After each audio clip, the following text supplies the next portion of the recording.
Medicaid, it's like the poor box or the collection plate at church or something. No, it isn't. It's just one more government program that you paid for with your tax dollars. Government didn't put any money in it. Who do you think? To the extent they're not borrowing from your grandkids, where do you think they get the money? Huh? Not Jeff Bezos. He's too smart for that. Right? Look in the mirror if you wonder who's paying those taxes. Who's paying for this stuff? Okay. I mean, do we really need to get into that? And imagine that the other programs that you pay for, Social Security, Medicare, imagine that they treated you the same way as they do when it comes to long-term care, right? Just imagine. Oh, I'm sorry. You want your Social Security check? Yeah, you got a cottage. I think you can sell the cottage and live on that for a few years. Come back and see us when the proceeds from the cottage are gone. Crazy, right? But that's exactly what they do when it comes to long-term care. Oh, you need a stent. Oh, you need you got kidney stones or something. Well, I guess you better sell that cottage pretty quick. Oh, your spouse has dementia. Well, too bad for you, and I guess you won't be going to the cottage anymore. You don't need that. Let's get that sucker sold. Oh, and by the way, that 401k that you thought was your retirement savings, right? Now that your spouse is in long-term care, we're taking that also. That's the reality of it. You don't believe me? Ask anybody. Yeah, I tell you what, here's a fun thing to do. Call a long-term care facility and ask what the monthly rate is. Oh, better yet, ask what the daily rate is, because you can multiply by 30. All right. That's the beauty thing about the work that I do.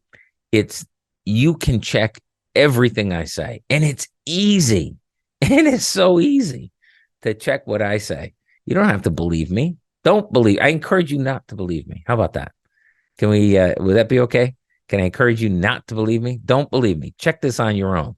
You don't think it costs $300 a day. Oh, and by the way, when they quote you and they say, oh, it's only $300 a day, which is only, well, let's see, what's 300 times 30?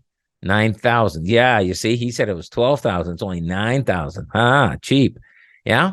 Well, ask about the Dolphin mattress, the one so that you don't get the bed sores. Ask about how much more a day is that. Okay. Ask about the toiletries. Ask about all the other things that they add on. Okay. Very quickly, right at the 12,000 mark. 12 to 16 is kind of what we're thinking these days. Anyway, yeah. So you don't have to believe me on any of this. So easy to check. So easy, just to make Don't believe me. That's cool. I encourage you not to. What I do encourage you to do, though, is look into it yourself. You don't have to believe me. That's A-okay. And think about the stories that you've heard, about like our previous caller was all about the cottage. And the thing is, and this is the thing I love, is we can still do, or the family, he can still do, all the different things that you would do to protect the cottage can be done. Okay.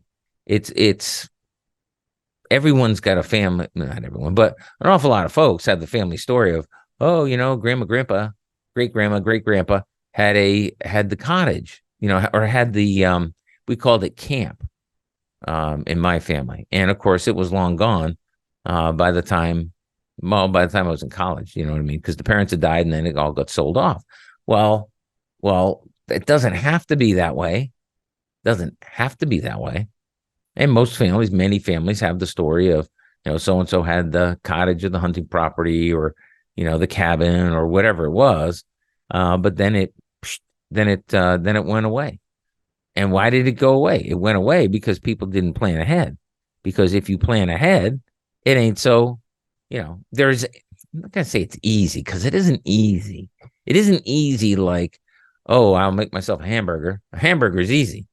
Even a cheeseburger is not that much more difficult. Okay. Not that hard. You can do it.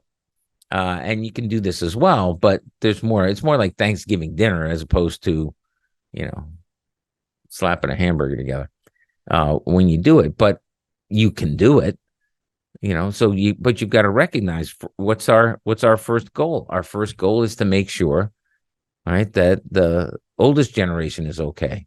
So we cover for long-term care. Now, the government says when you're 65, you have a 70% chance of needing 3 years of skilled care.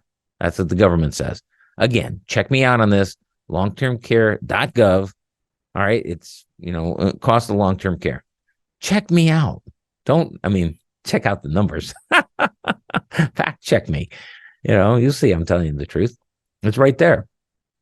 Now, that's not all nursing home care. It's skilled care. It's assisted living. It's at-home care, right? But 3 years. All righty. 20%, 5 years or more, according to the government, at age 65. And as you get older, guess what? The percentage goes up. It's more and more people who are going to need it, need the care. And then that's where the cottage goes. That's where the business goes. That's where that's where everything goes. But it doesn't have to be that way. It's where the life savings go. And again, it doesn't have to be that way because there's a government program out there like Social Security, like Medicare. You already paid for it. But, if you wonder, jeepers, I wonder what the government would do to us if they could get away with it. The answer is look at Medicaid. All right. Because if most Americans need long-term care, and by the time you're in your 80s, you're going to need long-term care, skilled care. You're going to need it. This is just, again, go on the website. The statistics are there. Don't believe me. Okay. You don't have to. But when you need it, you already paid for it with your taxes. That's what taxes are there for, right? Well, they don't come back and tell you got to be impoverished before you get Social Security. You got to be impoverished, before you qualify for Medicare. You don't have to be. No, you don't. But you do before you qualify for the third thing that almost everybody needs. Why? Doesn't have to be that way.